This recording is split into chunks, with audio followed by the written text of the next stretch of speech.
নমস্কার, আমি বৈশাখী। কেমন আছেন আপনারা? তিরিং বিরিংয়ে আরেকটি নতুন ব্লগে আপনাদের সবাইকে ওয়েলকাম। এই যে ক্যামেরাবন্দি করে রাখা দিনটা আমার কাছে খুবই স্পেশাল একটি দিন ছিল, কারণ ওই দিন আমার ছেলে সুব্বুর মামা ভাত ছিল। কয়েক মাস আগে আমরা বাড়িতে গিয়েছিলাম, আর এই মামা ভাত তখনই দেওয়া হয়েছে।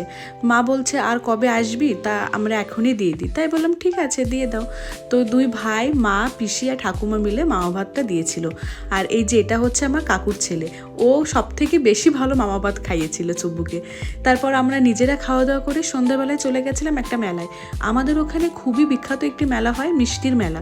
যদিও আমি বিয়ের আগে কখনোই মেলায় যাইনি, কারণ সেই সুযোগ হয়ে ওঠেনি। আর বিয়ের পরে আমি কখনো ভাবিনি যে বিয়ের পর আমার বর বাচ্চার সঙ্গে আমি এই মেলা দেখতে যাব। আমাদের বাড়ি থেকে মেলাটাই বেশি দূরে না, কিন্তু কখনো যাওয়া হয়ে ওঠেনি। আর আজকে মেলাতে গিয়ে আমি অবাক, এত বড় বড় মিষ্টি, বাপরে! আমি শুধু নামই শুনেছি, কিন্তু কখনো দেখিনি।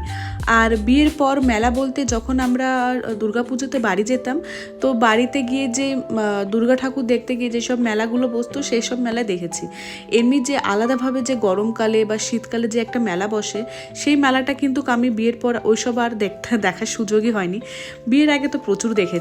আর মেলাঘাটের চাউমিন, মানে চাউমিনটা এত ভালো লাগে। আর এই চাউমিন, পাতলা পাতলা চাউমিনটা শুধু বাংলা ছাড়া আমার মনে হয় না আর কোথাও পাওয়া যায়। পুনেতে তো আমি প্রচুর খুঁজি, কিন্তু খুঁজেই পাই না। যাই হোক, মেলা ভীষণ এনজয় করেছি। চলুন তবে দেখা হচ্ছে পরে, টাটা।